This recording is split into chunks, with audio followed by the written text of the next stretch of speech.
This is the part of the story where I'm afraid people stop believing me.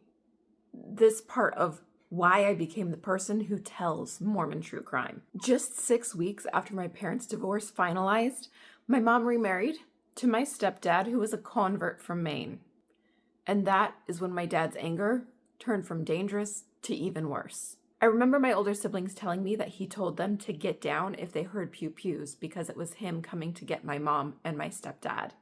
I remember being absolutely terrified of him and seeing him sitting out front in his blue Ford truck with a pew-pew prominently displayed in the back window.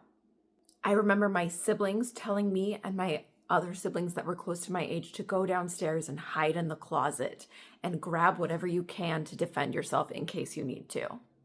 I remember hearing about a message that he left on my grandparents' voicemail that my uncle recently confirmed to me that he also actually heard the voicemail, and it said that he wanted to make Jeffrey Dahmer look mild. Remember, this was in 1993, so at the height of Jeffrey Dahmer being a thing in the media. And it was at that point, as a 6-year-old, that I started to learn about serial killers and felt constant anxiety in the pit of my stomach.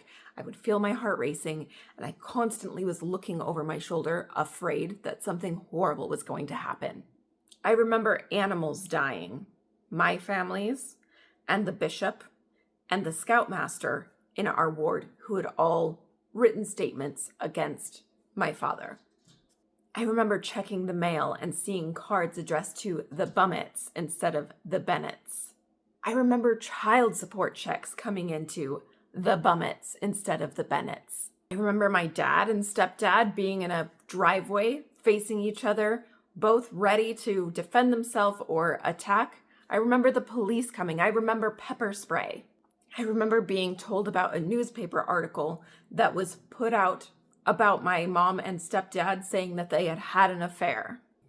And I remember telling the Utah State appointed guardian ad litem for me and my siblings how terrified I was and how awful the experience was, and her looking me in the eye and saying, "You must not understand what's happening. It can't actually be that bad." But it was that bad.